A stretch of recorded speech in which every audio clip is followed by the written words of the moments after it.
Muy buenas tardes para todos. En nombre del Consejo Directivo de la Asociación Colombiana de Facultades de Ingeniería, les damos un cordial saludo,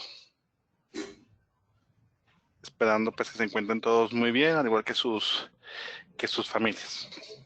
Dando continuidad a este ejercicio pues, de tener una interacción con nuestros asociados y con las personas que tienen interés en temas de educación en ingeniería.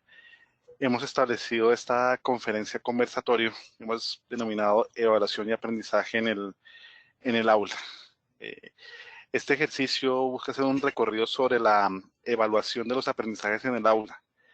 Es un recorrido que incluye una revisión de la relación entre la evaluación y los aprendizajes. Asimismo, se visitará la literatura científica sobre el tema para extraer de ella las características que debe tener una evaluación para potenciar los aprendizajes, así como el impacto que diferentes estudios han estimado en los aprendizajes de los estudiantes, con la intencionalidad. Hemos decidido realizar esta actividad a través de GoToMeeting para tener pues, una mejor interacción con los participantes. La idea es en la jornada de hoy disponer de la siguiente agenda. Hicimos ya las pruebas de conexión. En un momento nuestro vicepresidente, el ingeniero Roberto Carlos Hincapié Reyes, nos dará un saludo de bienvenida en nombre del Consejo Directivo de ACOFI. Tendremos posteriormente la conferencia Evaluación y Aprendizaje en el Aula a cargo del ingeniero Mauricio Duque Escobar y tendremos un conversatorio. La idea es tener una interacción con cada uno de ustedes. Esta herramienta lo que nos permite es que a través del chat, una vez termine la conferencia, quien solicite la palabra, por favor, indica su nombre y pues le abrimos el micrófono usted lo puede también, o la persona lo puede habilitar para poder hacer las preguntas que consideren pertinentes hacer para esta ocasión. Invito al ingeniero Roberto Carlos Hincapié Reyes para que por favor en nombre del Consejo Directivo nos dé el saludo. Sí, muchas gracias, Luis. Pues yo quiero, a nombre del, como dice Luis, del Consejo Directivo, de todos los compañeros que representamos a todos los asociados de ACOFI, a nombre de nuestro presidente, el ingeniero Carlos Lozano, pues darles a todos una muy cordial bienvenida a esta sesión que tenemos con la conferencia del conversatorio. Como todos ustedes pues conocen y de alguna manera siendo todos aquí usuarios y miembros de ACOFI, pues el objetivo de nuestra asociación es velar por este tema de la calidad en la educación de los ingenieros. Ahorita que tenemos esta situación de la contingencia, pues empiezan a aparecer una gran cantidad de preguntas y ACOFI de alguna manera quiere hacer presencia frente a todos sus asociados, diciéndoles aquí estamos presentes. Nos ha cambiado un poco la manera como lo hacemos. Estos foros usualmente los hacemos con las conferencias en algunas de las sesiones del Consejo Directivo que van recorriendo diferentes partes del país. Y cuando tenemos la sesión del Consejo Directivo, pues aprovechamos para hacer esta sesión. De hecho, recuerdo la última que hicimos precisamente en Villavicencio. Allá estuvimos con varias personas conversando diferentes temas que son de interés de la asociación. Pues bien, el tema es que la virtualidad, pues, aunque representa muchas dificultades que todos, pues, cuando nos hemos reunido, por ejemplo, aquí los decanos de Antioquia, compartimos las inquietudes y las dificultades que todos estamos sufriendo, que todos tenemos más o menos las mismas dificultades, de todas maneras nos genera nuevas oportunidades de cómo hacernos presentes.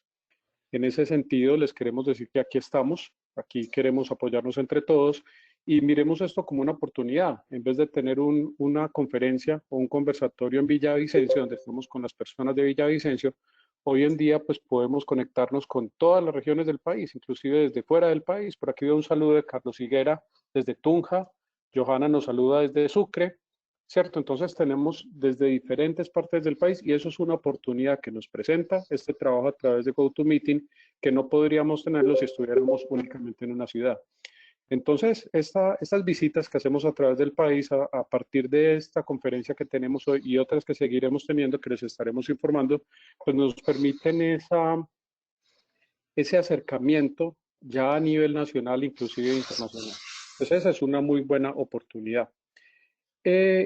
Todos somos conscientes que la problemática actual pues va mucho desde el punto de vista de las condiciones médicas, ¿cierto? Pues naturalmente nosotros no somos epidemiólogos ni virólogos para estar trabajando sobre la vacuna, pero de alguna manera hoy en día la interdisciplinariedad y la unión que hay entre las diferentes disciplinas a nivel mundial hace que los ingenieros de alguna forma también estemos presentes, a partir de modelamientos, a partir de los trabajos con los respiradores, a partir de mascarillas y otra cantidad de elementos que desarrollamos desde la ingeniería que nos hacen repensar cómo va a ser toda nuestra evolución a futuro. Todos estamos hablando en este momento respecto a cómo va a ser el mundo post pandemia.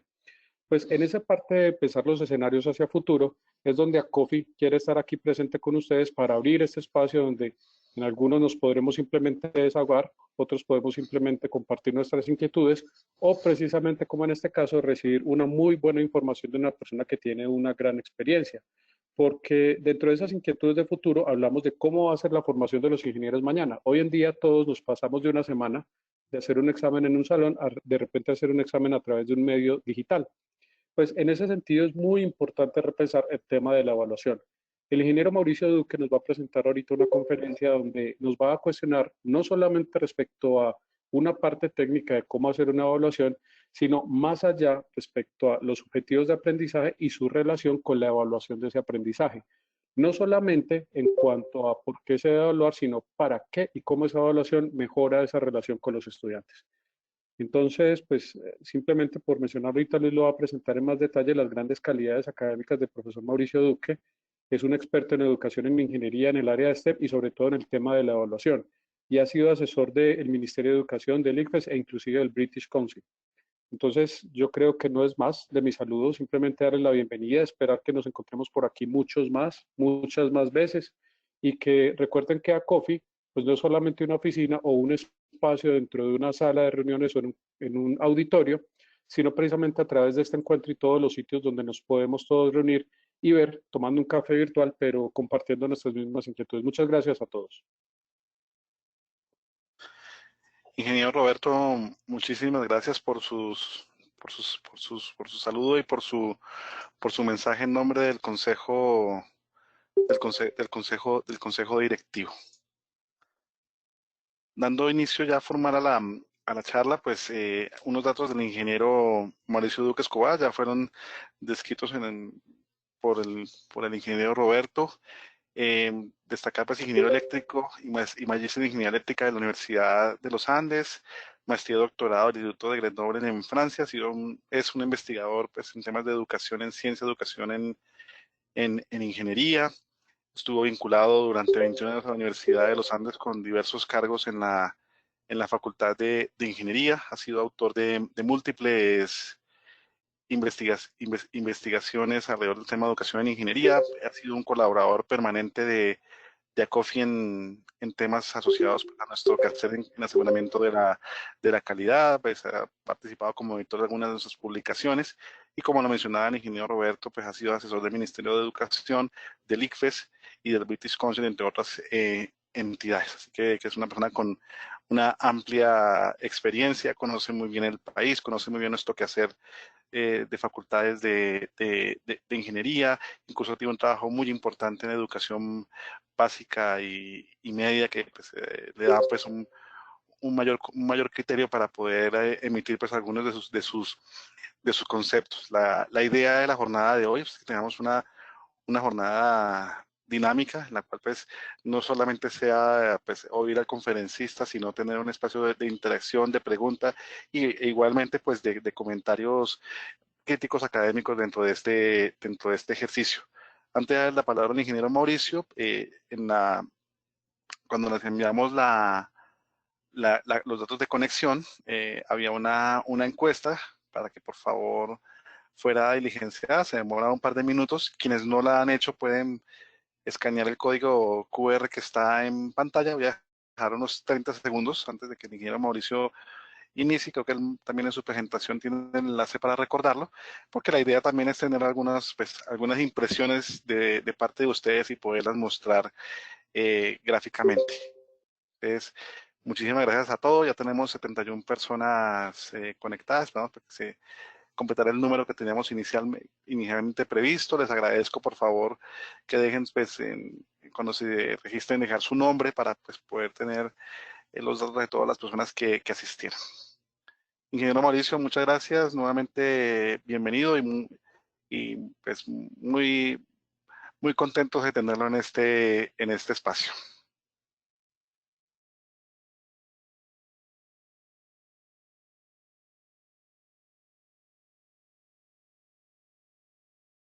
No ha prendido el micrófono, ingeniero Mauricio. Faltaba solamente un pequeño detalle, que es encender el micrófono. No, decía que muchas Perfecto. gracias por la presentación. ¿Ahora sí me escucha bien? Perfecto. Bueno, muchas gracias por la presentación. Es muy agradable poder en estas épocas de encierro poder intercambiar con 71 personas más. La idea es hacer una presentación no muy larga para tener más bien un tiempo de interacción, que creo que esos momentos de interacción son en los que más se construye y más valioso es. Vamos a poner la presentación, vamos a mirar que todo funcione bien. Me cuenta Luis Alberto si ya se está viendo la presentación, creo que sí. Sí, señor, se ve perfecto. Entonces, básicamente vamos a hacer un recorrido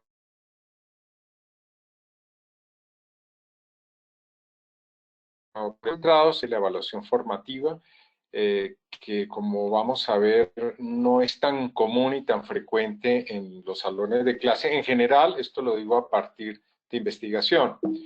Entre digamos, la ruta de la presentación de hoy tiene 6 grandes componentes. Primero, un marco de la presentación, o sea, todo esto que presento, ¿de dónde viene? Un segundo aspecto va a ser ¿para qué evaluamos?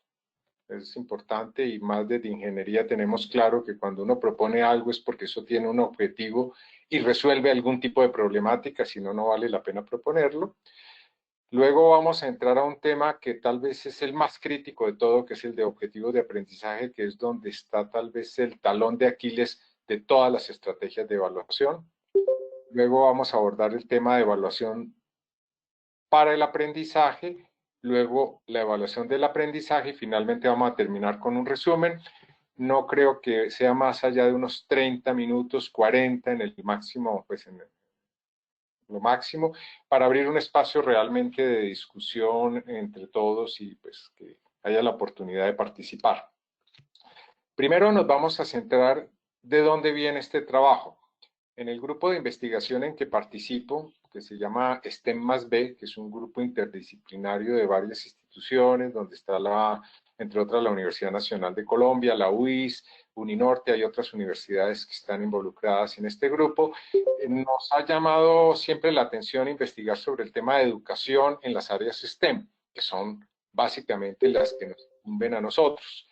Estas áreas STEM se nutren de muchos campos en tema educativo, y en particular hay uno que es muy cercano a nosotros, que es lo que se ha denominado ciencias del aprendizaje, que es un constructo relativamente nuevo que empieza a emerger en los años 90, que se consolida hacia los años 2000 y que en resumen es la unión de varios campos de investigación que aportan a la educación.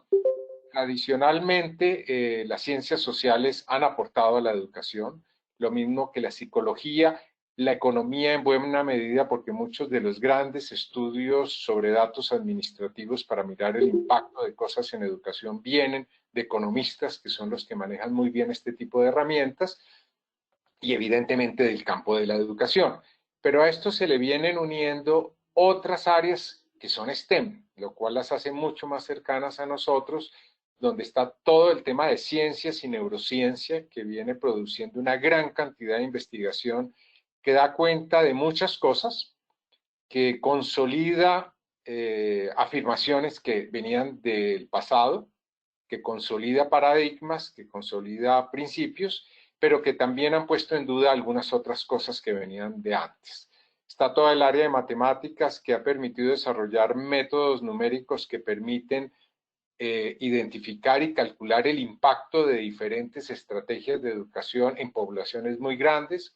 Está la ingeniería, que ha contribuido fuertemente, no solo en la didáctica de la ingeniería, que es una de las áreas en que yo trabajo en las investigaciones que he adelantado, sino también porque la minería de datos ha sido crítica en saber lo que en este momento sabemos sobre qué funciona y qué no funciona en educación.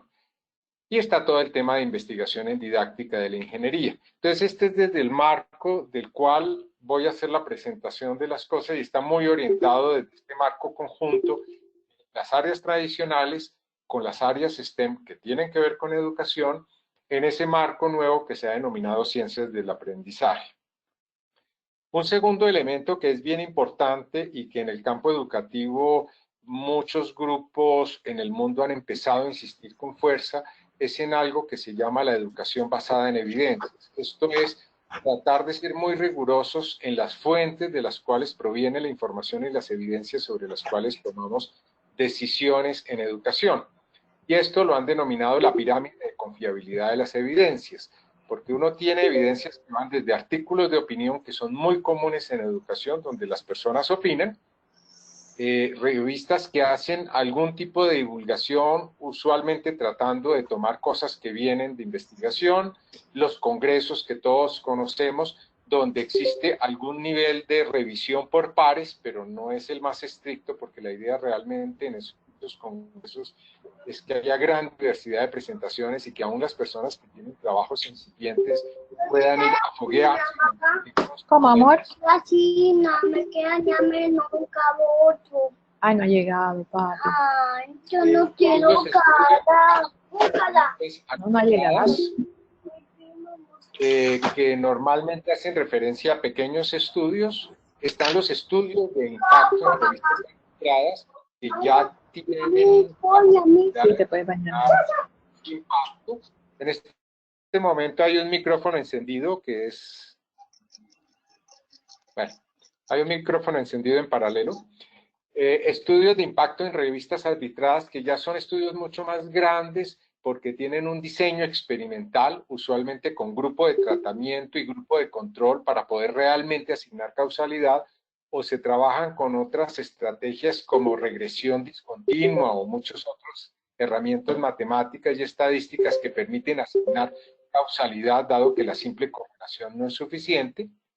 Más arriba están los metaestudios que toman usualmente estudios de impacto y estudios de caso para sacar conclusiones que emergen de muchos estudios. Evidentemente, cualquier conclusión que sale a nivel de un metaestudio tiene mucha más confiabilidad. Y finalmente, algo que ha empezado a aparecer a nivel del mundo son los meta-metaestudios, en los cuales hay unos 3, 4 grupos de investigación grandes en el mundo que se han dedicado a tomar metaestudios y hacer grandes síntesis en lo que se ha denominado metaestudios. De paso, es una buena oportunidad para mencionar que en el mundo han empezado a aparecer portales que se dedican a presentar desde la perspectiva de la investigación en el campo de las ciencias del aprendizaje resultados de investigación. Hay portales en Inglaterra, en Australia, en Alemania, en Francia, en Estados Unidos, que con un rigor y una curaduría muy particular presentan resultados de investigación, y esto es bien interesante ponerlo en la mesa de trabajo, porque en Latinoamérica, por ejemplo, ese tipo de portales no existen desafortunadamente, y dado que están en inglés, los que existen, eso genera en alguna forma una limitación de acceso. Bueno, entonces vamos a pasar a continuación. Aquí yo lo que les quería pedir es que escaneen este QR, que es un QR diferente al inicial, y allí se les pide simplemente responder 3 preguntas muy cortas. Es con la idea de poder utilizar algunas de esas respuestas para ilustrar más adelante algunos aspectos interesantes sobre el tema de evaluación. Esa pequeña encuesta tiene que ver con temas de objetivos de aprendizaje. Entonces, pues les voy a pedir que escaneen el QR que tienen en pantalla y respondan algunos de ustedes a estas preguntas para utilizarlas más adelante. Algo que es bien central y tal vez es el mensaje más importante de toda la charla, es el que está al lado izquierdo. Y lo voy a leer y lo voy a ampliar ligeramente porque realmente es el centro de todo el tema educativo. Evaluar eficazmente es ubicar los aprendizajes de los estudiantes en el centro del proceso. A menudo se dice que tenemos que ubicar al estudiante en el centro del proceso, Realmente la literatura reciente dice que no es tanto al estudiante como a sus aprendizajes, y que realmente lo que debe estar en el centro de toda la acción educativa son los aprendizajes de los estudiantes. Evidentemente, estamos enfocando en los aprendizajes de los estudiantes. Por defecto, los estudiantes están en el centro, pero no basta que el estudiante esté en el centro, que sea el que hace, que sea el que actúa, porque realmente eso no garantiza los aprendizajes. El foco en los aprendizajes parece ser que es la mejor opción que puede existir. Entonces, este QR se los dejo para que lo escaneen unos minutos y puedan entrar y luego responder con calma las 3 cortas preguntas que encuentran allí. Vamos a continuar y aquí está un poco la visión de qué significa eso de la evaluación. Primero que todo, cuando tenemos el tema de la evaluación, lo primero es, hay una pregunta fundamental, ¿qué queremos lograr? En este caso lo he puesto como una analogía, en este caso arriba se ve la meta, está en la punta de una montaña, y abajo están los que comienzan ese recorrido, y la primera pregunta es, ¿a dónde queremos ir? Si uno no sabe a dónde queremos ir, pues cualquier camino sirve y cualquier dirección sirve, y en educación es muy importante saber para dónde se va, y ese tal vez es de los temas más importantes a abordar. Lo segundo es, ¿dónde estamos? Esa es la segunda pregunta, y esa segunda pregunta es muy importante. Muchos lo llaman los saberes previos, los conocimientos previos que tienen los estudiantes, pero es saber de dónde arrancamos. No solo necesitamos saber a dónde llegamos, sino también saber de dónde vamos a arrancar. Pero luego viene una pregunta que es la pregunta central. ¿Cómo saber que vamos en el buen camino? ¿Cómo saber dónde vamos en ese camino? ¿Y qué nos hace falta? ¿Y cómo saber cuándo llegamos? Necesitamos saber las 3 cosas. Y aquí es donde hago una analogía con un GPS. Realmente la evaluación es el GPS del sistema, de todo el proceso educativo. O sea, es la forma como yo sé dónde voy, qué me hace falta y saber cuándo efectivamente llegué a destino. Y eso es la evaluación. La evaluación la podríamos representar como el GPS que me guía en una trayectoria de educación. Entonces no es un asunto menor, es un asunto mayor. Sin ese GPS es muy difícil orientar los procesos de aprendizaje, y por eso la evaluación es central en todo lo que hacemos en términos de aprendizaje. Hay 2 razones grandes del por qué y para qué evaluamos.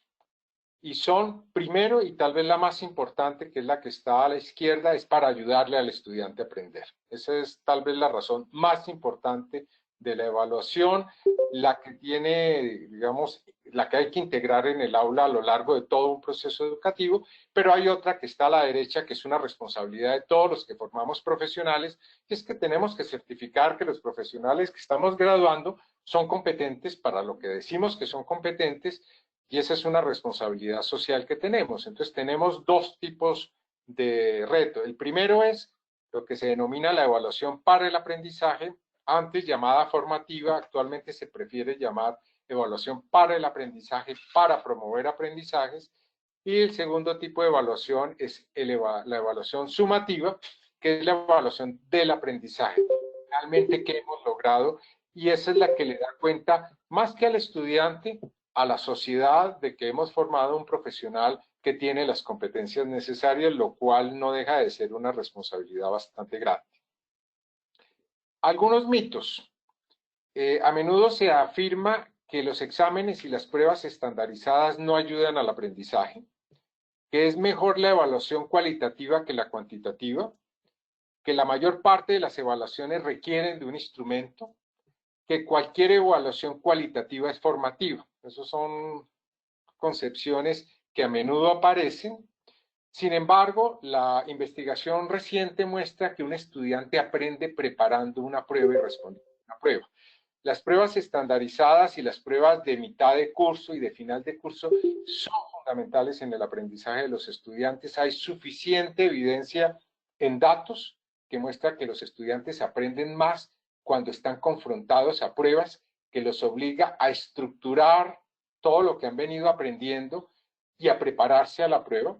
Es un evento que es importante y que ayuda en el aprendizaje, y que realmente esas pruebas no son nefastas como a veces se presentan, sino que bien manejadas realmente es un buen motor de aprendizaje para los estudiantes. La segunda es que una evaluación formativa bien realizada es más poderosa que cualquier metodología de enseñanza, y lo voy a poner en términos de tamaño del efecto. El tamaño del efecto en educación se denomina a qué tanto logro correr la media en relación a la desviación estándar sobre una prueba que se le hace a los estudiantes. Y eso usualmente se mide en desviaciones estándar. Una desviación un impacto de tamaño 1 significa un corrimiento de una desviación estándar en la media en los resultados educativos de los estudiantes medidos con algún tipo de evaluación estandarizada. Y lo que se ha visto es que la evaluación formativa tiene un efecto de 0.7 a 0.8, cuando, por ejemplo, estrategias como enseñanza por proyecto tienen un efecto de 0.3. Eso nos dice que una buena evaluación formativa es más importante que muchas de las estrategias de aula que utilizamos, lo cual dice otra cosa que es importante, y es que si a cualquier estrategia de aula que uno tiene poderosa le ancla una buena evaluación formativa, seguramente los resultados de aprendizaje se van a potenciar considerablemente. No es un efecto menor, es tal vez de las actividades o de los factores que más impacto tienen en el aprendizaje de los estudiantes. En los rankings que han salido en los meta-estudios, más adelante les doy una de las referencias, la evaluación formativa puntea en el tercer o cuarto lugar en el top 10 de factores y estrategias que tienen que ver con aprendizajes de los estudiantes. Pero la investigación en educación también muestra que muy pocos profesores llegamos a utilizar una verdadera evaluación formativa porque no es fácil de montar. Las cosas que son poderosas usualmente tienen un costo y no son tan fáciles de llevar a la práctica. Y un tema simplemente para aclarar es que la mayor parte de la evaluación formativa no usa instrumentos para evaluar y en consecuencia tampoco tiene notas. Más adelante vamos a abordar algunas de las ideas de cómo podemos manejar este tipo de evaluación. Vamos a pasar a esta parte que es lo que pues yo presento ahí como los 3 pilares. Estos 3 pilares son centrales en todo proceso educativo.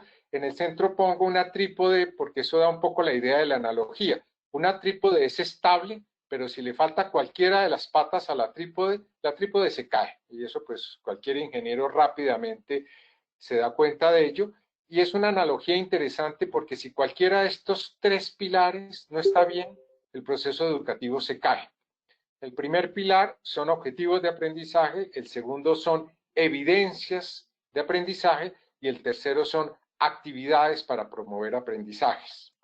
Cuando uno mira los objetivos de aprendizaje, y me baso en investigación que se ha hecho y particularmente de una colega de la Universidad de Stanford que ha trabajado fuertemente en este tema, lo que uno se da cuenta es que la mayor parte de los objetivos de aprendizaje que se plantean en los procesos educativos están planteados de tal forma que no se pueden medir, en consecuencia no los puede uno evaluar y eso acompañar a los estudiantes. Tienen formulaciones demasiado genéricas que no le permiten al estudiante entender qué es lo que se espera de él, y como vamos a ver más adelante, no puede haber evaluación formativa si el estudiante no sabe exactamente qué se espera de él, qué es lo que estamos esperando que aprenda.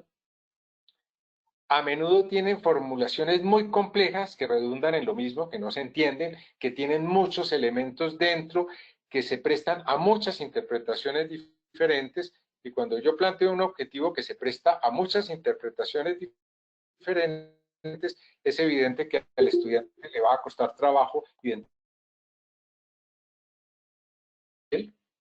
Esperamos del mismo curso o acumulamos muchos objetivos educativos. Entonces, para una misma clase pueden haber 5 o 6 objetivos educativos. Ya sabemos desde la perspectiva de neurocognición que enfrentar al estudiante a demasiadas actividades de aprendizaje al tiempo no funciona. Los seres humanos tenemos capacidad de concentrarnos en una sola actividad de alta demanda cognitiva, como se le llama técnicamente, y cuando yo enfrento al estudiante a 2 o 3, termina por no hacer ninguna de ellas porque nuestro cerebro no es multitarea para ese tipo de cosas. Somos multitarea en lo que hemos automatizado, pero en aquello que estamos aprendiendo y que cuesta, no somos multitarea, y cuando uno le pone al estudiante demasiadas cosas, puede que lo menos importante termine distrayendo lo más importante. Y hay un tema que pongo ahí que es el de las obsesiones con las competencias, con la educación por competencias, con lo cual no digo que sea no importante, sino que a menudo termina siendo un distractor. Más adelante tengo una sola lámina dedicada exclusivamente a ese tema.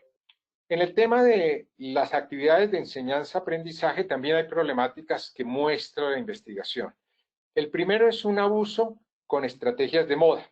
Entonces entró la enseñanza por proyectos, el ABP, entonces vamos a convertir todo el currículo a ABP. O entró la idea de que podíamos hacer todo por resolución de problemas, entonces convertimos toda la clase, toda la asignatura, todo el currículo a enseñanza por resolución de problemas, que tiene que ver con lo segundo y es un poco reciente en innovaciones. Estamos permanentemente buscando innovaciones. Hay un libro que más adelante les voy a dar la referencia de un equipo de investigación muy sólido de Francia que se tomó el trabajo de rastrear la historia de todo lo que ahora llamamos innovaciones y en la que menos tiempo encontró 100 años de antigüedad. Realmente mucho de lo que estamos proponiendo actualmente no son innovaciones, son reencauches de cosas anteriores que hemos ido mejorando en muchos casos, lamentablemente en otros no. Y desde esa perspectiva, pues no los puede uno llamar como, digamos, grandes innovaciones, cosas completamente novedosas. Hay muy pocas cosas que son verdaderas innovaciones en educación que podrían recibir ese apelativo. Hay un tema que ha complicado mucho las cosas y es eso de aprendizaje activo, porque aprendizaje activo se ha volcado más sobre el hecho de ver al estudiante en actividad física, haciendo cosas, colaborando, trabajando con otros, y lo que ha mostrado la investigación científica es que eso a veces es contraproducente y que finalmente lo importante es tener estudiantes activos cognitivamente y que un estudiante en una clase magistral puede estar cognitivamente más activo que en un taller práctico si las cosas no se hacen correctamente. Y detrás de eso hay muchos mitos, no es la idea de esta charla, pero hay buen número de literatura reciente que empieza a mostrar muchos mitos educativos que hay en el aula. Uno de ellos que me acuerdo que en una conferencia de COFI de hace unos 3 años generó un gran dilema cuando un profesor de MIT dijo que los estilos de aprendizaje eran un mito. Yo me acuerdo que una parte de la audiencia estaba bastante molesta. La realidad es que ha seguido apareciendo investigación más reciente que sigue mostrando que efectivamente el tema de los estilos de aprendizaje resultó un mito, resultó una idea que finalmente no encontró sustento en evidencias de investigación. Y como ese hay una gran cantidad de mitos en educación.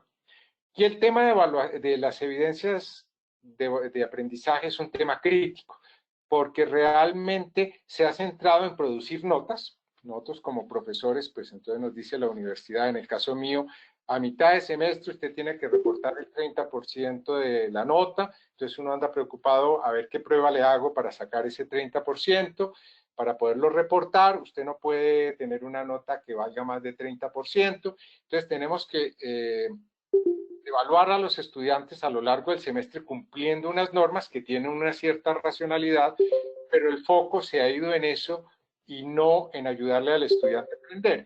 Y cuando utilizamos la nota es para motivar al estudiante un poco con el garrote de la nota. Entonces, como los estudiantes están un poco distraídos, la próxima clase les voy a hacer un quiz para recordarles que tienen que estudiar. Y esa nota va a sumar de alguna forma.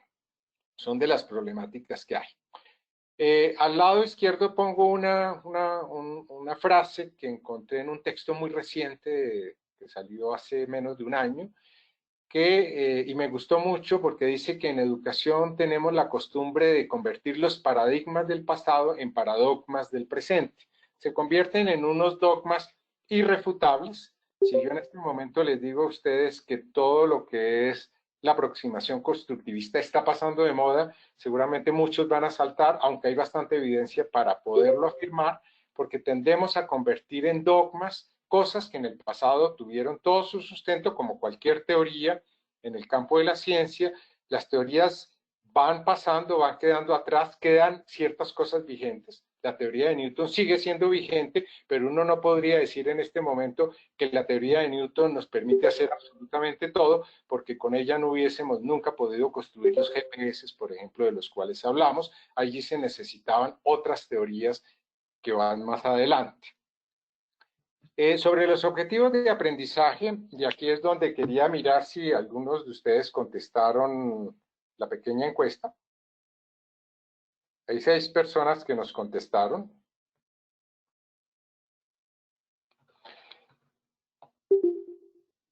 Entonces, básicamente sobre los objetivos de aprendizaje, se necesita una muy buena definición de los objetivos de aprendizaje. Evaluar bien implica tener objetivos súper claros, diáfanos, que el mismo estudiante pueda entender. Que leyendo el objetivo, casi que uno se puede hacer inmediatamente en la cabeza una idea de cómo lo voy a evaluar. Se me ocurre inmediatamente alguna forma de evaluarlo. Entonces no pueden ser expresiones de tipo genérico, como por ejemplo, el estudiante podrá realizar procedimientos de laboratorio. Eso no dice mucho porque no me dice qué tipo de procedimientos de laboratorio va a realizar, ni qué complejidad de procedimientos va a realizar. Yo necesito ser mucho más claro en eso. Es una actividad compleja. Ahora vamos a ver una estrategia que se está promoviendo bastante, de modo que formular los objetivos de aprendizaje puede tomar una buena parte del tiempo del diseño de un curso. No es un tema menor. En la encuesta que ustedes llenaron inicialmente le atribuyen bastante tiempo a los objetivos de aprendizaje. Eso está bien porque la investigación en general muestra que los docentes le dedican muy poco tiempo a pensar seriamente qué es lo que yo quiero que el estudiante pueda hacer al final, con absoluta claridad, sin la mayor ambigüedad.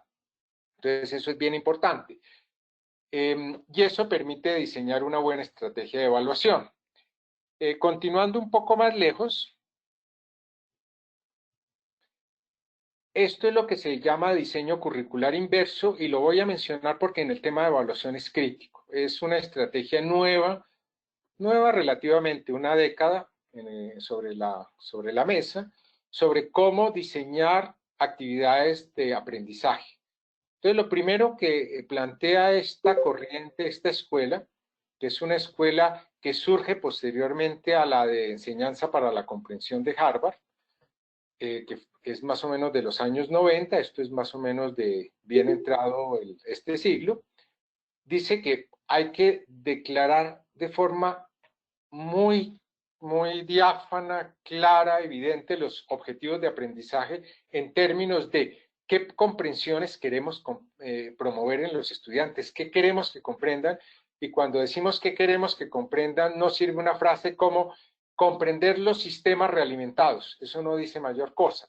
Tenemos que expresarlo en las palabras que esperamos que el estudiante pueda afirmar cuando yo le digo qué es un sistema realimentado y él pueda explicarme eso. En esos términos se hablan las comprensiones. Los conocimientos es qué conceptos tiene que aproximar el estudiante, las habilidades de forma muy clara, qué esperamos que el estudiante sepa hacer. Los conocimientos es el famoso saber de las competencias, las habilidades es ese famoso saber hacer.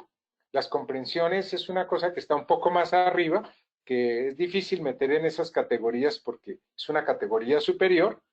Y algo que también aparece en este marco que es bien importante es algo que se denominan los aprendizajes perdurables. Y me explico en esto. En un curso los estudiantes aprenden muchas cosas y evidentemente porque nuestro cerebro está hecho para olvidar, porque si no se nos coparía con alguna rapidez, olvidamos también cosas que no se utilizan a menudo. Es nuestro sistema natural de ir desechando todo aquello que nos sirve para abrirle espacio a las cosas que vienen. Entonces, los aprendizajes perdurables es aquello que yo subrayo de todos esos objetivos de aprendizaje que definitivamente el estudiante no debe olvidar. Y el no debe olvidar significa que trabajo esos aprendizajes a lo largo de la asignatura muchas veces, en muchos contextos, vuelvo sobre ellos, vuelvo sobre ellos, vuelvo sobre ellos. En los currículos, cuando se miran linealmente y yo voy pasando de tema a tema y tema que pasó, tema que se quedó, tema que pasó, tema que se quedó, lo que va a suceder es que muchas de esas cosas se van olvidando. Y lo que no se olvida va a depender un poco del azar, de que al estudiante le llamó la atención eso o encontró una conexión. Y aquí la idea es hacer intencional aquello que el estudiante no debe olvidar, porque nosotros sabemos que eso no se debe olvidar. Entonces, cuando yo planteo objetivos claros, entre las muchas cosas que planteo es qué comprensiones busco, qué quiero que sepa hacer y sobre todo de todo eso selecciono qué de aquello voy a insistir tanto que definitivamente le deja una impronta que le hace muy difícil olvidarlo en el futuro. Después de que yo he hecho eso en ese ejercicio, y eso toma bastante tiempo, paso a plantearme la evaluación. No pienso en las actividades todavía, paso a la evaluación y pienso, bueno, ¿qué instrumento o tarea de evaluación le voy a poner al estudiante y qué evidencias de aprendizaje me van a dar cuenta de que el estudiante sí logró esos objetivos? Entonces ahí pienso, bueno, al final, y casi que el llamado es, desde el comienzo yo diseño la prueba final, yo diseño los proyectos finales, antes de pensar en la actividad de aprendizaje. Y luego, ahí sí me centro en cómo voy a hacer para que el estudiante logre llegar con éxito a resolver esa tarea de evaluación. Esta es la estructura del diseño curricular inverso y se le llamó inverso porque típicamente lo que uno hacía era plantear rápidamente unos objetivos, dedicarle mucho tiempo a las actividades y ahí en el camino voy sacando las evaluaciones. Esto lo que plantea es, más bien dedíquese a objetivos y evaluación y cuando eso lo tenga muy claro y ya sepa que todo eso cuadra bien, ahí sí piense en las actividades y ahí sí piense cuál es la estrategia que mejor sirve para lograr que el estudiante sea exitoso en esa prueba que se está planteando. Las competencias son un obstáculo mayor porque la competencia no se puede pensar a nivel de un curso. Una competencia es algo grande. Cuando yo digo que quiero un ingeniero competente, un ingeniero eléctrico, electrónico o químico competente para diseñar un sistema de control, eso tiene toda una serie de aspectos y eso no lo voy a poder construir en un solo curso. Es más, lo más probable es que el estudiante cuando se gradúa todavía no sea completamente competente y es a través de su experiencia profesional que va a terminar siendo competente y un experto responsable en el área. Entonces, cuando uno piensa a nivel de una asignatura, pensar en competencias para la asignatura no es muy práctico. Hay que pensar en las competencias que están allá lejos, que tiene que ser un acuerdo dentro del currículo del programa que se está abordando. Entonces, estoy pensando en un ingeniero eléctrico, tengo que pensar cuál es el perfil de egreso, cuál es el tipo de tareas que socialmente va a tener que hacer y qué necesita para hacerlas con responsabilidad. Y ahí me devuelvo pensando en las diferentes asignaturas y espacios de aprendizaje que debe aprender el estudiante y qué debe aprender a hacer. Hacer evaluaciones por competencias en un curso intermedio de nivel bajo no tiene mucho sentido porque en ese momento no hay tiempo de que se haya consolidado ninguna competencia profesional.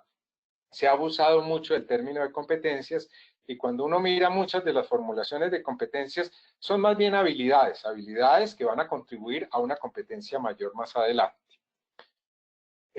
Un tema bien importante sobre la evaluación para el aprendizaje es que el foco de la evaluación para el aprendizaje es hacer avanzar al estudiante por medio de una realimentación apropiada. Ese es el foco realmente. Y para lograr eso uno tiene muchas alternativas diferentes. Pero para poder hacer esa evaluación para el aprendizaje necesito nuevamente objetivos claros. Necesito ponerle al estudiante actividades que me permitan a mí como profesor recoger evidencias del aprendizaje de los estudiantes. Si yo estoy simplemente dictando un curso en términos de presentar un tema y luego me voy y no veo a los estudiantes lo que hacen en acción, en lo que producen, pues no los puedo realimentar y no puedo realmente apoyarlos. Implica darles una realimentación positiva. No vamos a entrar en el detalle de realimentación positiva, pero lo que muestra la literatura es que no toda realimentación es positiva.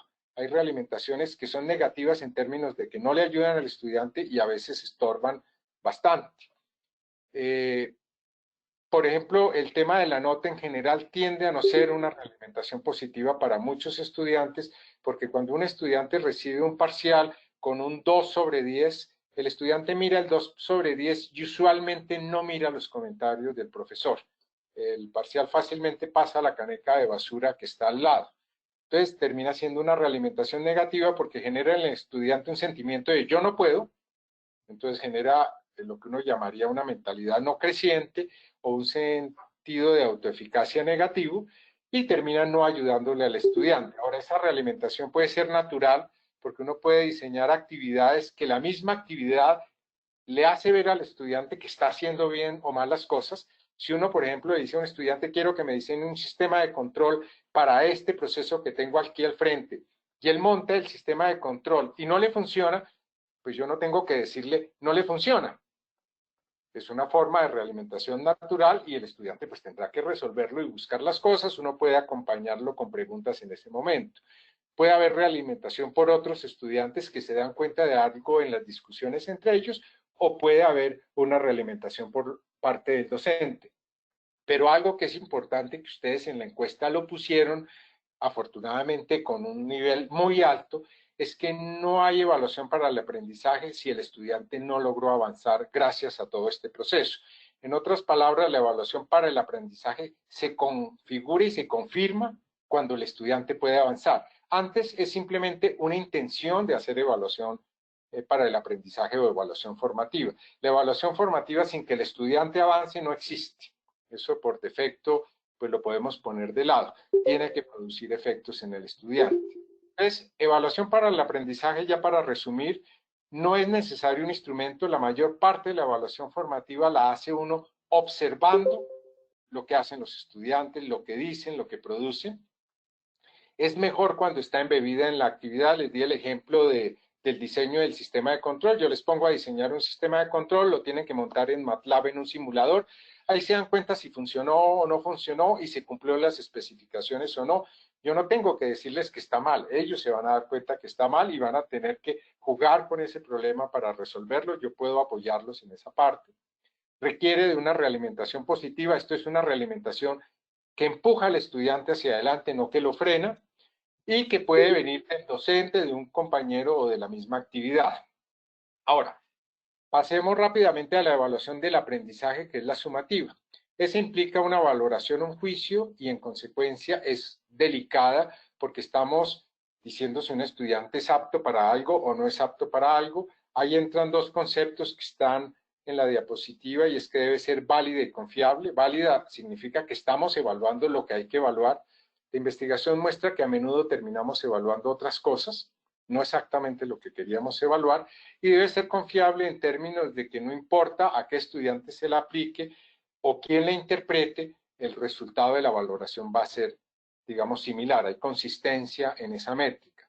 Es una responsabilidad con la sociedad y en consecuencia requiere una métrica, porque yo al final estoy diciendo, este estudiante que terminó mi curso de sistemas de control es responsable si profesionalmente más adelante le toca enfrentar ese problema de diseñar un sistema de control.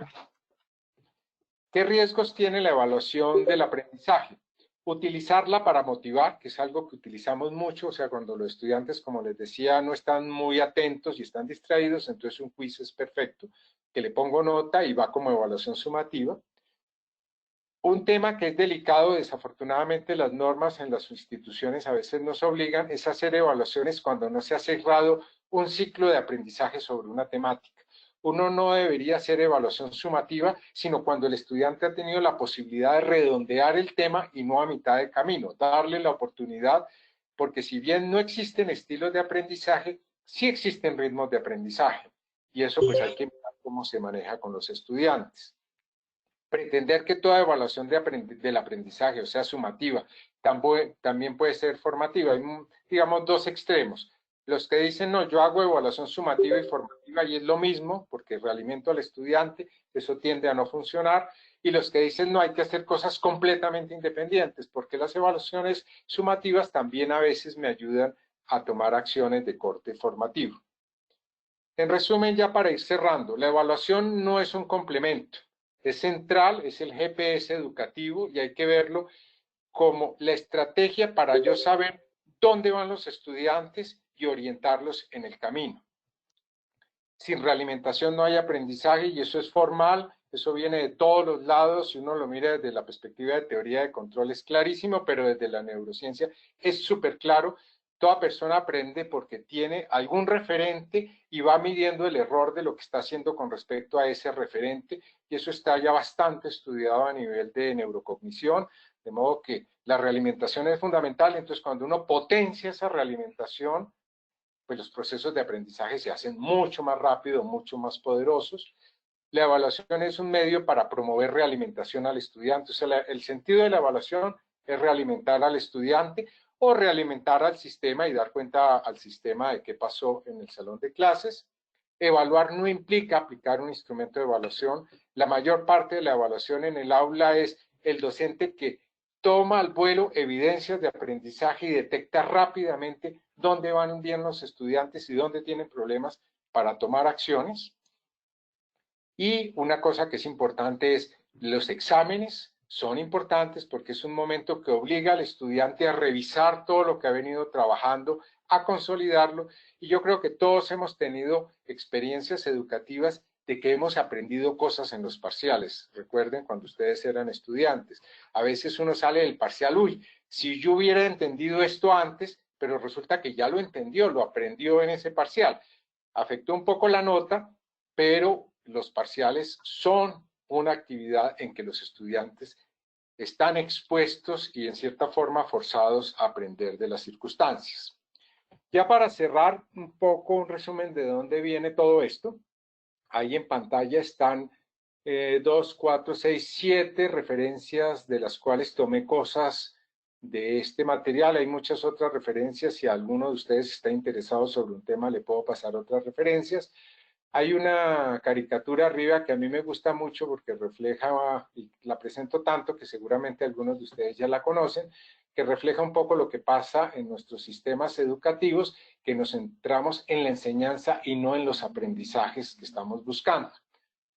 Hasta ahí paro ya para dejar abierto para escuchar. Veo que hay varias personas en chat, no las había visto hasta ahora porque compartiendo pantalla no es tan fácil, pero bueno, ya dejo abierto para que pues quien está de moderador modere las preguntas o los comentarios y entremos más en un intercambio de ideas. Muchísimas gracias por la atención. Ingeniero Mauricio, muchísimas gracias. Hay una cosa que no se ha podido solucionar en estas conexiones virtuales y es el aplauso al final, pero bueno, lo hacemos bien. Nos imaginamos que sí. Pues yo creo que es muy interesante todo lo planteado. Sin duda hay unos elementos que menciono antes de abrir el espacio ya para los comentarios de parte de ustedes y las preguntas para el ingeniero Mauricio, y es algunos aspectos que me parecen bien relevantes mencionarlos. Uno, que todos los temas asociados a educación, y en este caso educación en ingeniería, son rigurosos. Muchas veces pensamos que esto corresponde simplemente pues, a una iniciativa, a mi creatividad inicial, pero es importante que esto se traduzca en rigurosidad, que igualmente es importante toda la información que de ellos se obtenga y se analice pues con estadística de forma pues rigurosa. Es importante mencionar la importancia, perdón, la redundancia de la evaluación y de sus estrategias para llevarla a cabo. Toda la conferencia pues se concentró en eso, todas esas estrategias que pues en eso hay documentación valiosísima como la que se ve en este momento en la pantalla. Entonces yo creo que es importante que eso pues sea explícito mencionarlo. Me gusta mucho la frase que la evaluación es central, no es un accesorio a lo que ocurre dentro del aula, sino que pues, hace parte fundamental y estructural del desarrollo y pues tiene un gran impacto, que yo creo que eso es una cosa muy importante, que la evaluación pues marca da una información que genera un alto impacto. Y hay una cosa que hace unos días también en una conferencia con el ingeniero Mauricio, que es importante, cuando él dice que evaluar es más que un instrumento. Yo creo que a veces pasa que cuando mucha de la literatura que tenemos en educación en ingeniería especialmente, no es de origen en nuestro castellano traducimos mal. Entonces, cuando uno habla de assessment, entonces automáticamente uno puede equivocarse y traerlo a evaluación y resulta que no. Cuando hablamos de skills, pensamos que es automáticamente competencias y habilidades y lo volvemos sinónimo. Entonces, yo creo que en eso hay que tener mucha precaución. Inclusive, me parece importante que uno cuando usa las palabras, darles la connotación completa que requieren para poder hablar. Entonces, evaluación no es el instrumento. Entonces, yo creo que es válido y eso implica pues tener mucha precaución cuando nosotros usamos esta literatura o escuchamos a alguien que pues de pronto en el afán de una presentación o una conversación se vuelve ligero y lo volvemos pues costumbre. E invitamos pues a todas las personas que están interesadas en dar sus opiniones. Entonces iniciamos con el profesor Edgar Quiroga de la Universidad del Valle. Le agradezco abrir su micrófono y ser por favor breve en su pregunta o en su comentario.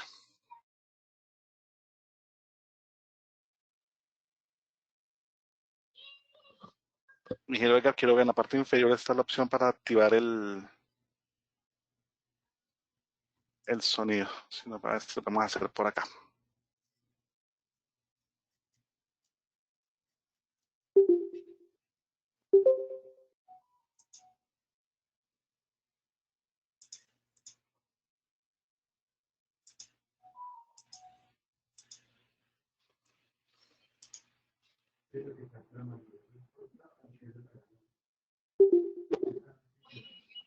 ¿Aló?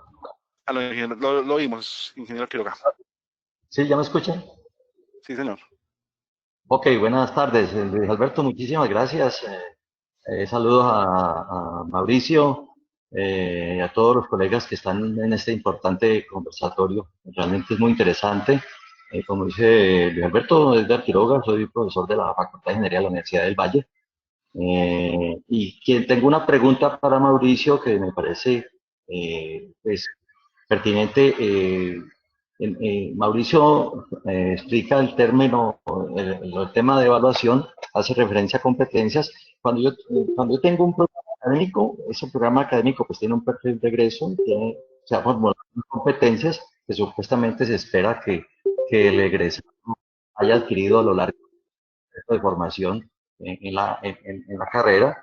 Y obviamente a esas competencias pues se le estructuran unos resultados de aprendizaje y con los resultados de aprendizaje pues hay un diseño de una malla curricular con asignaturas donde se espera que esas asignaturas, algunas de ellas pues obviamente dan respuesta a los resultados de aprendizaje que se han establecido en cada una de las competencias. Me queda claro el tema de evaluación formativa. Sin embargo, la pregunta, Mauricio, es, entonces, si yo quiero realmente garantizar un adecuado proceso de aprendizaje, ¿debería alinear la evaluación en general en todas las asignaturas de manera tal de que haya un proceso de evaluación formativo que posibilite ese aprendizaje?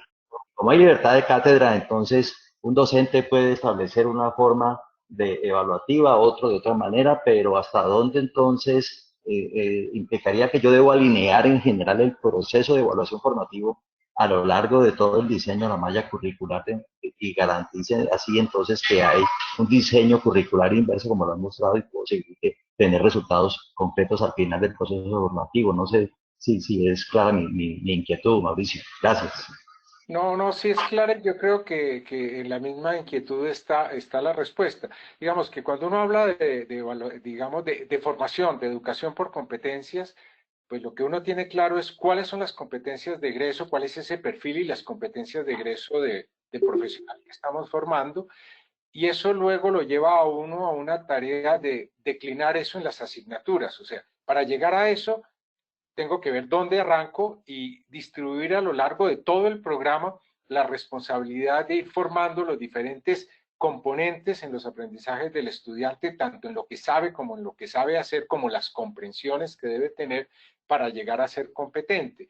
Entonces, no es tanto la alineación de la evaluación formativa misma, que está muy al interior de cada asignatura, sino la alineación de los objetivos de cada una de las asignaturas y aspectos de aprendizaje.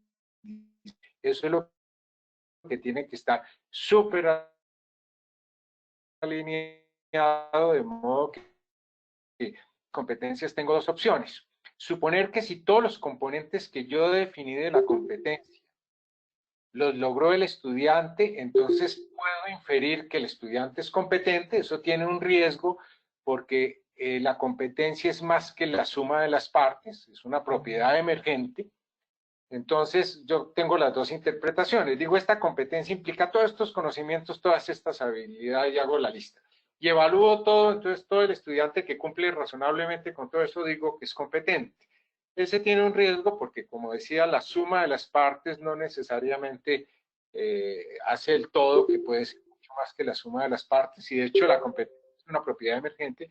O establezco al final de la carrera un espacio donde yo pueda medir la competencia de una forma más genuina y exponer al estudiante en una situación de desempeño profesional. Y eso se puede lograr vía el proyecto de final de carrera, las prácticas empresariales. Digamos, hay varias cosas que uno podría pensar que es otra forma de abordarlo. Pero para completar la respuesta, lo que hay que alinear son todos los aprendizajes a lo largo de la carrera para que al final razonablemente se cumpla eso que yo dije que es necesario para la competencia. Eso es como lo podría poner. No necesariamente alinear las evaluaciones formativas al interior, porque ellas van a depender mucho de las estrategias, de la forma de ser de cada profesor. En esto cada cual tiene su estilo, y de las estrategias que se hayan seleccionado para cada una de las asignaturas. No sé si eso aclara un poco la cosa. El mensaje mío de competencias es no enredarnos a nivel de asignatura con la idea de competencia, porque salvo muy pocas asignaturas de final de carrera, en la mayoría no se está jugando todavía la competencia, se están jugando precursores de la competencia. Entonces yo no puedo decir que estoy evaluando competencias, sino estoy evaluando precursores de la competencia, que son ciertos conocimientos, ciertas habilidades que yo como experto he identificado como necesarias para que el estudiante en un futuro llegue a ser competente. Muchísimas gracias, ingeniero Mauricio, ingeniero Edgar, por la pregunta. Aquí por el chat tenemos al profesor Edison Barrera que hace dos preguntas. ¿Qué tanta importancia o relevancia le otorgan las universidades norteamericanas por un lado y las europeas por el otro a los rankings que hoy día se publican frecuentemente por Internet? Asociada a la segunda pregunta, en esos rankings, ¿qué reflejan los procesos de formación al interior de esas universidades líderes? Pues la realidad es que cuando uno mira digamos, hay muchos rankings para empezar, y cada ranking mezcla varias cosas, pero en la mayoría de los casos uno de los componentes fuertes es el nivel de publicaciones y de investigaciones y de premios de investigación de los docentes. Digamos, buena parte del ranking está centrado en temas que tienen que ver con investigación, capacidad de investigación de la institución, reflejado en productos de investigación. Otra parte tiene mucho que ver con infraestructura, y curiosamente hay poco que tiene que ver o nada con procesos de educación. Cuando uno toma una universidad como Stanford, MIT, Harvard, cualquiera de esas instituciones, son instituciones muy fuertes en investigación, están en los primeros lugares del mundo, como consecuencia de su alta reputación y alta fama, reciben muchos recursos, entonces tienen mucho dinero para tener súper instalaciones. Entonces, típicamente esos dos factores dan cuenta fundamentalmente de lo que está pasando. Ahora, esas universidades, como dicen los economistas, tienen un efecto de descreme a la entrada de esas instituciones. A estas instituciones no entra cualquier estudiante, entran los mejores estudiantes. En consecuencia, poco importa los procesos educativos que hay dentro, esos estudiantes saldrán bien y serán buenos. Además, son estudiantes que salen muy bien conectados. Entonces, como decía un colega, de cualquiera de esas instituciones, cualquier estudiante sale un cohete que lo pone en órbita inmediatamente, que se lo pelean por fuera. Entonces es un círculo virtuoso que se genera, que no necesariamente está ligado al esfuerzo que se hace en los procesos educativos, lo cual no quiere decir que universidades como Harvard, Stanford o MIT no se preocupen de los procesos educativos, pero no es un factor grande dentro de esos rankings, de modo que esos rankings, si bien reflejan la calidad de los egresados, porque hay un efecto ahí de bola de nieve positivo, no necesariamente está alineado con el esfuerzo educativo que se hace. Y digamos, esa ha sido una discusión desde hace 2 décadas, y es que no necesariamente ser un buen investigador es un buen docente, y de hecho hay alguna evidencia que más bien va en el sentido contrario, y hay explicaciones de por qué un buen investigador no necesariamente es un buen docente. Es una persona que conoce muy bien un campo puntual, pero lo conoce tan bien que no es ni siquiera consciente de las dificultades que para los estudiantes tiene esa área, y eso es un gran defecto en un aula de clases, porque si uno no es sensible a dónde están los problemas de los estudiantes, la evaluación formativa no puede funcionar, y en consecuencia todo ese proceso de realimentación resulta bastante débil, y pues el apoyo que ese docente puede darle al estudiante es muy, muy limitado. Pero es lo que podría decir sobre los rankings. Los rankings dicen lo que dicen, y mucho de ello está relacionado más con temas de investigación e infraestructura que con procesos educativos, y bien esas universidades, por esa misma fama, reciben los mejores estudiantes y en consecuencia tienen los mejores egresados. Muchas gracias. Aquí hay un usuario que se llama GFLIA, dice que solicita la palabra. Le agradezco entonces pues que haga su comentario. Ahora por favor el micrófono.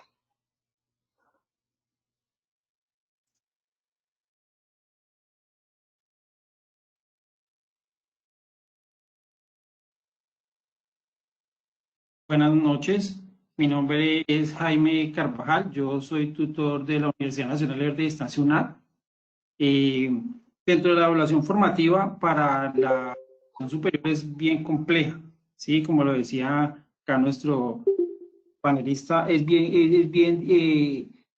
requiere mucho tiempo, mucha dedicación, pero lo más importante de esta evaluación, como lo expresaba, es la realimentación que se dé la evaluación de la evaluación. La realimentación debe ser en el momento indicado y cuando al estudiante le sirva, o sea, mientras estamos manejando el tema o mientras el estudiante le sirva ese tema. ¿Por qué? Porque muchas veces dejamos las realimentaciones para el final del proceso educativo, cuando ya no sirve, cuando ya vamos a decir al estudiante perdió, o el ideal de la evaluación formativa no es perdió, sino decirle, ven, necesitas reforzar acá muy bien por lo otro, porque muchas veces miramos la evaluación y nos dedicamos a decirle al estudiante, vas mal, pero nos dedicamos también a decirle, mira, tus fortalezas son X, Y, Z, y podemos potenciar o podemos coger un estudiante mediante la evaluación formativa que está en un nivel muy bajo y llevarlo a un nivel alto o que siga más allá. Entonces, quería que mi participación es más en el sentido de, no tengo pues una pregunta concreta, sino de que le demos la importancia a la reglamentación cuando se debe hacer, que es durante el proceso y no al final del proceso. Gracias. Sí, creo que ahí hay varias cosas que mencionó que son bien importantes.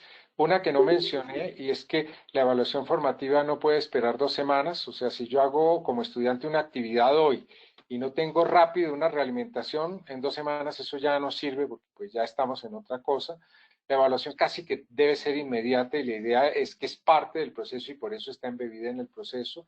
La segunda es que la forma como uno realimenta al estudiante o cómo le llega la realimentación al estudiante también es muy importante, y la investigación lo muestra.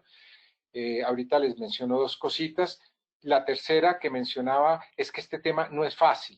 Realmente entre los objetivos de aprendizaje y pensar la realimentación, a menudo es más compleja la cosa que pensar la misma actividad. Eso requiere mucho, mucho tiempo, pero si uno se lo dedica, funciona bastante bien. Un tema que en la encuesta les había puesto es qué tan importante es anticipar lo que pasa en el aula. Esa es una de las claves de la evaluación formativa. Uno como docente tiene que anticipar lo que va a pasar para llevar bajo la manga diferentes haces para sacar en el momento apropiado. O sea, casi que si uno quiere hacer una buena evaluación formativa, tiene que saber dónde los estudiantes tienen dificultad en lo que voy a trabajar con ellos, y ya llevar bajo la manga el as que voy a sacar en el momento apropiado para responder de forma inmediata a la necesidad del estudiante. Y una cosa que es bien importante, que si estudiante esto está bien o esto está mal, es llevarlo a que él se dé cuenta, porque mientras el estudiante no se dé cuenta del problema, por más que uno se lo diga, no lo va a comprender. Él va a decir, sí, sí, algo estoy haciendo mal, pero es llevarlo al estudiante con preguntas, con las evidencias, para que se dé cuenta y apoyarlo un poco en buscar el camino y la solución. Finalmente es el estudiante el que aprende y es el estudiante el que debe encontrar la solución a la dificultad que tiene. Y uno como docente está allí como para confrontarlo con esa dificultad y darle herramientas para poder salir adelante, más allá de, por ejemplo, hacerle las cosas. Me explico, un caso típico. El estudiante no puede hacer un ejercicio. Si yo se lo hago, no, eso no es realimentación formativa. Yo puedo, en cambio, hacer un ejercicio parecido, se lo modelo y luego le digo, bueno, ya que viste cómo lo hice, ahora vuelve a tu problema y trata de hacerlo. Entonces, ahí hay diferentes estrategias y el tema de la evaluación formativa, el tema de la realimentación, lo que se denomina técnicamente realimentación positiva, no es nada fácil y es un tema que se maneja con dificultad y que requiere un profesor que anticipe mucho los problemas de los estudiantes. En la encuesta que les pasé, la anticipación la pusieron como lo menos importante. Yo creo que es de las cosas más importantes frente a la clase, es poder anticipar dónde van a tener los estudiantes problemas para llevar los haces bajo la manga que saco en el momento apropiado. Muchas gracias. Fabiola Mejía, del Instituto Técnico Central, pregunta, ¿en sus investigaciones han identificado avances en la forma de evaluar en las universidades colombianas? No, nosotros no hemos trabajado por ese lado de, digamos, de caracterización de prácticas de evaluación en Colombia, no lo hemos hecho. El trabajo más cercano que hicimos, que fue justamente con ACOFI, del cual salió uno de los libros que se publicó con ACOFI, es caracterización de prácticas de aula, de enseñanza de los docentes, pero no en tema específico de evaluación. Perfecto. Joana Pérez Pertús, de la Universidad de Sucre, pregunta, ¿cómo podríamos hacer para que el estudiante sea consciente del proceso y no empiece a juzgar al profesor como facilito?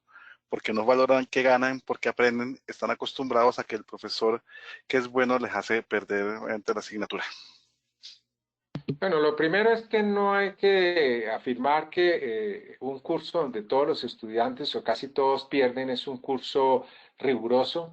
Desafortunadamente conocí más de un profesor que consideraba que el rigor de un curso estaba en el número de estudiantes que no pasaban y que si un curso lo pasaban la mayoría de los estudiantes es porque no había sido riguroso. Afortunadamente, esas son escuelas que han quedado atrás lentamente. Con los estudiantes hay problemas que vienen desde mucho antes. Desafortunadamente, nuestro sistema educativo falla en el desarrollo de lo que se denominan funciones ejecutivas y autorregulación de los estudiantes. Uno en la universidad debería recibir bachilleres que ya tienen niveles de autorregulación que uno podría llamar disciplina de estudio si lo quiere, capacidad de enfocarse en algo, de organizarse, de estructurar su tiempo, de poner de lado las distracciones, y eso en la adolescencia es bien complicado, para enfocarse en aquello que quieren hacer. Entonces, en las instituciones deberíamos hacer algún trabajo en ese sentido de promover autonomía y autorregulación, y eso no se logra, por ejemplo, utilizando la nota como motivador principal para estudiar. Entonces, ahí es muy importante que en los cursos sepamos comunicarle al estudiante para qué sirve esa idea de, mire, usted va a estudiar integrales triples, pero créame, eso le va a servir algún día, ¿no? Tenemos que aterrizar las cosas pronto. Los aprendizajes son significativos, no porque salgan de problemas de contexto del estudiante, sino porque el estudiante es capaz de conectarlos. Y es importante hacer que esos aprendizajes el estudiante les vea la importancia y les vea el interés, y esa es una responsabilidad de uno como docente, ofrecer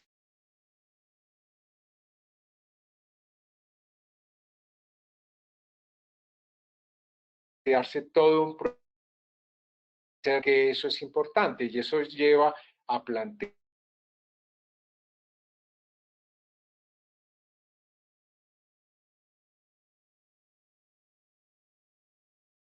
programa curricular para que trabajen a punta de notas, que es lo que pasa desafortunadamente en muchas instituciones. La nota es el látigo por el cual yo logro que el estudiante aprenda y estudie. Y eso es un tema que exige una repensada y que tiene un punto de arranque que es delicado, y es que nuestros estudiantes de la secundaria no están llegando con capacidad de autorregularse, autocontrolarse, de poner de lado las distracciones, tener un cierto nivel de resiliencia, de aguantar las frustraciones, porque las cosas son difíciles. Esa es de las cosas que pues tendremos que trabajar y que pues sin duda siempre tendremos problemas en esa dirección. Pregunta Claudia Osa de la Universidad de Antioquia. En esta etapa que estamos viviendo con procesos virtuales educativos obligatorios, ¿qué tipo de estrategia podemos usar para realizar procesos adecuados de evaluación?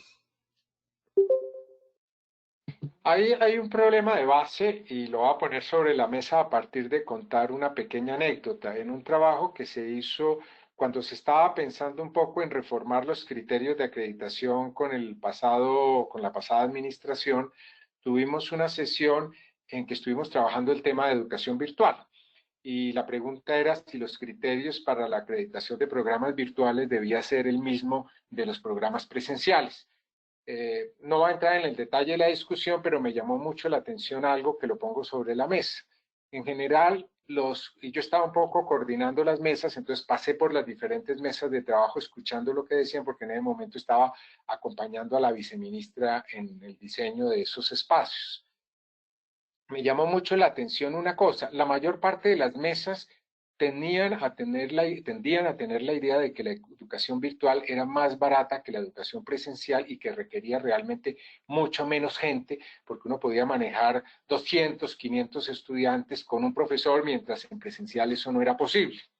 Y en una de las mesas opinaban lo contrario, y fue la mesa en que estaba un grupo de expertos españoles que había venido y estaba contando un poco todo lo que hay detrás de la formación virtual en España. En España un tutor tiene que certificarse como tutor virtual y el número de estudiantes por tutor no pasa de 20 o 25, porque para que la educación virtual funcione se necesita mucha realimentación, mucha evaluación formativa, y eso no se puede hacer masivamente. En otras palabras, estas personas decían que algo que habían descubierto en España es que la educación virtual era mucho más costosa por estudiante que la educación presencial. Algunos me dirán, no, pero los MOOC tienen 80.000 participantes. Sí, se inscriben 80.000 participantes. ¿Cuántos terminan realmente con certificado? Son realmente muy, muy pocos. Una educación virtual que funciona, y cualquier educación funciona cuando todos los que entran salen exitosamente. Uno de los indicios de que algo es de calidad es porque los que entran salen y salen bien. Entonces, la respuesta a esa pregunta es mucha realimentación, y esto sí que es de costoso de realizar. Bueno, muchas gracias. El profesor Edinson Barrera de la Universidad del Atlántico pregunta nuevamente, ¿qué tanta continuidad existe en los niveles de educación, bachillerato, universidad en países de reconocido éxito en educación universitaria? Pues probablemente más que en nuestros contextos. Yo conozco algunos contextos, el caso, por ejemplo, francés lo conozco bastante bien, un poco el americano, un poco el canadiense. Recientemente me he aproximado mucho al caso de Canadá, porque Canadá es un país que en silencio se está ubicando en los primeros lugares del mundo educativo. Está en este momento prácticamente por encima de todos los países occidentales. Solo ciertos países de Oriente están por encima, y países con particularidades que explican su éxito, de modo que si uno controla por ese factor, Canadá puede estar en el puesto 1 o 2 educativo en el mundo en este momento.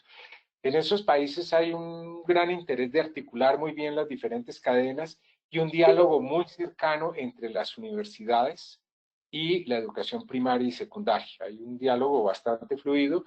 Por ejemplo, en Canadá, que es el caso que les cuento que he estado estudiando últimamente porque me ha parecido muy interesante, hay instituciones dedicadas a comunicar la universidad con la educación básica y media en términos de transferencia de objetivos, inquietudes, investigación, resultados de investigación. Ya hay instituciones dedicadas a sistematizar buenas prácticas para difundirlas en los territorios de las diferentes regiones de Canadá. Yo sí creo que un sistema educativo sólido tiene que tener una relativa buena articulación, cosa que en Colombia típicamente no tenemos. Una de las razones por las que yo terminé trabajando en educación básica y media es justamente tratando de buscarle una solución a esto, y entonces las iniciativas que tenemos, por ejemplo, con STEM Academia, que es desde la que yo hago esta presentación, que es una iniciativa que en este momento está en la Academia Colombiana de Ciencias, lo que busca es justamente fortalecer los sistemas preescolar, primario y secundario en estos temas de las áreas STEM, con miras a tener realmente capital humano para el desarrollo científico y tecnológico del país. Uno no se vuelve de primer nivel en desarrollo científico y tecnológico teniendo muy pocos ingenieros, muy pocos investigadores. Necesitan muchos ingenieros, muchos investigadores, muchos matemáticos, y desafortunadamente en Colombia los números no dan cuenta de las necesidades que un país que se quiere desarrollar debería tener.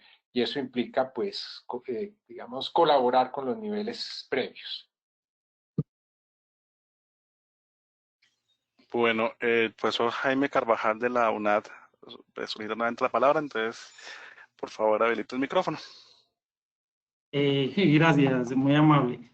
De acuerdo a lo que decía el doctor Ismael, la pregunta de la educación virtual es muy cierto. Yo soy tutor de educación virtual, yo soy ingeniero electrónico, doy ciencias básicas y la física electrónica, y es demasiado importante el acompañamiento a los estudiantes, es permanente, continuo, diario.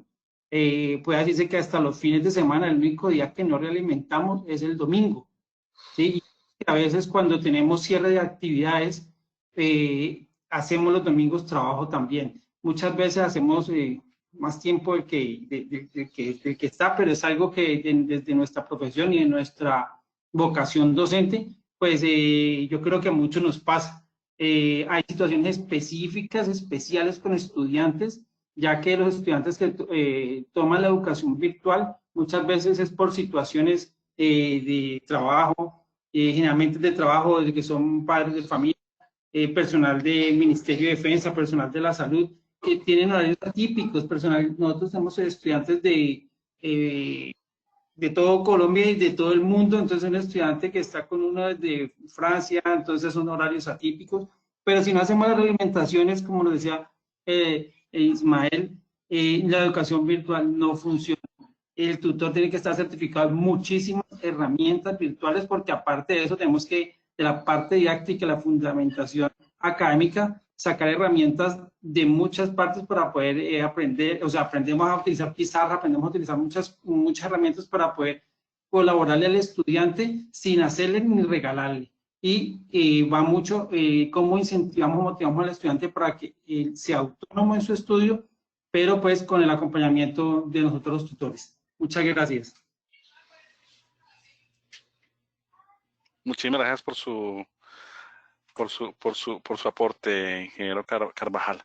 No sé si hay algún comentario adicional. Ya estamos en la fase final de este ejercicio de la tarde de hoy.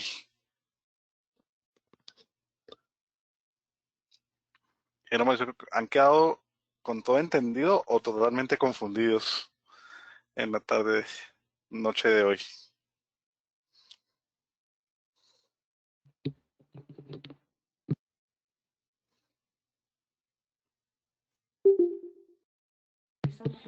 Bueno, la presentación, pues varios preguntaban por la presentación.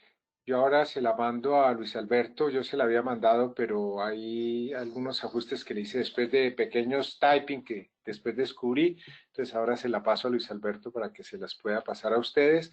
Quien necesite más información, bibliografía, pues me cuenta, o alguna ampliación sobre alguna parte de esto, pues me pueden escribir al correo maduque@uniandes.edu.co sin problema, y pues les estaré enviando material y lo que necesiten sobre este tema. Un llamado de atención, sí, como para cerrar, es bien importante empezar a mirar esto de las ciencias del aprendizaje, entre otras, porque el componente nuevo es STEM, es muy del área nuestra, y realmente nuestras áreas han empezado a hablar con fuerza en temas de educación, cada vez con más fuerza. La investigación en neurociencia es impresionante. Hay un libro que yo les puse ahí en la tapa la presentación, que se lo recomiendo. Para mí es un libro que no deben dejar de leer, que se llama ¿Cómo aprendemos? ¿Cómo nosotros aprendemos?, de un investigador en neurocognición francés que se llama Stanislas Dehaene.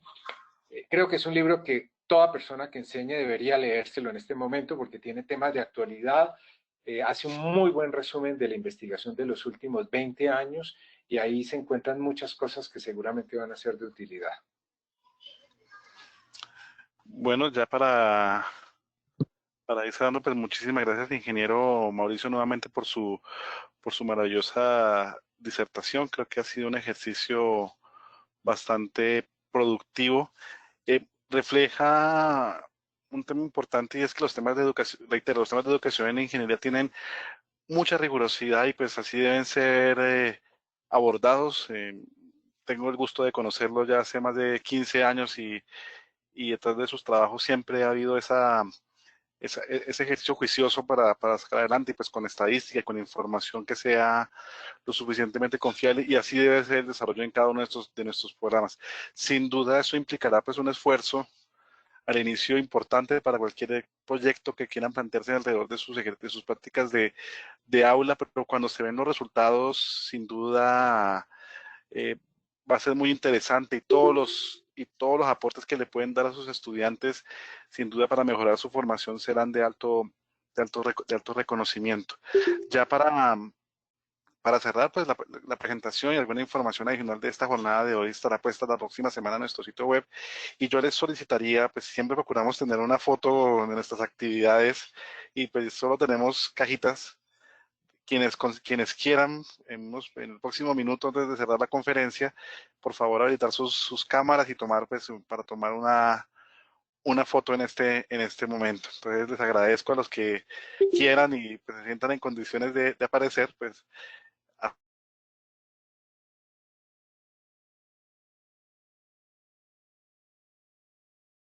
hacerlo.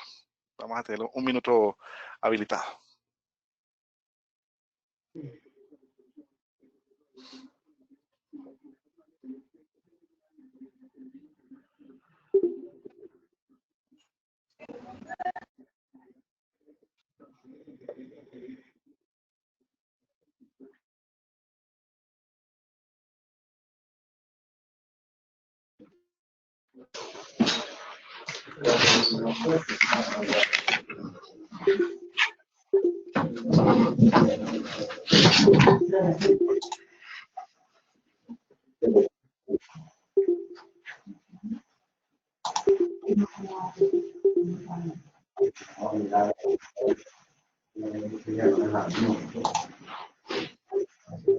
Un gusto ver muchas caras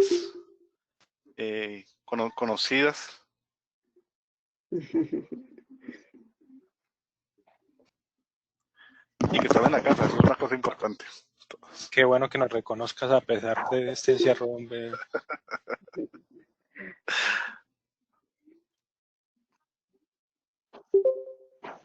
Bueno, a todos ustedes, muchísimas gracias. Es un gusto haber tenido a más de 80 personas, ya nos quedan 57 hasta ahora. Tuvimos 88 en el pico de la charla. Ingeniero Mauricio, nuevamente muchas gracias. Espero que sigamos activos. En ACOFI seguimos adelante y hasta una próxima oportunidad. Un saludo para todos. Ok, gracias. Muchas gracias. Gracias a todos. Gracias. Gracias, hasta luego, Luis Alberto. Muchas gracias, colegas. Hasta luego. Hasta luego, gracias. Muchas gracias. Buenas tardes para todos. No pude habilitar mi cámara, Luis Alberto, qué pena. Gracias a todos. Muchas gracias a todos. Gracias. Hasta luego. Muchas gracias a todos. Hasta luego. Muchísimas gracias. Muchísimas gracias a todos. Muy completa la información. Bueno, muy buena noche. Igualmente, feliz noche.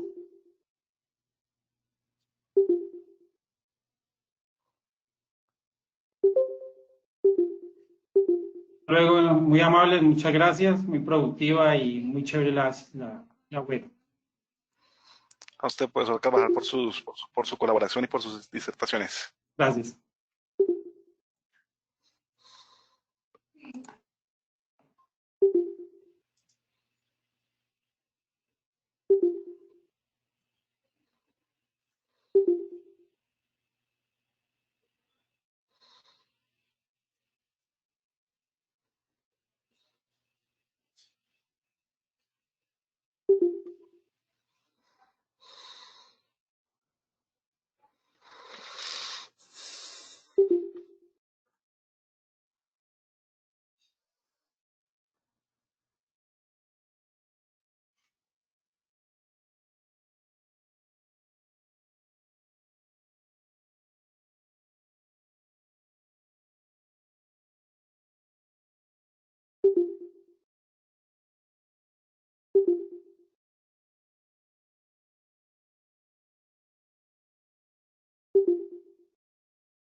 Es que la cámara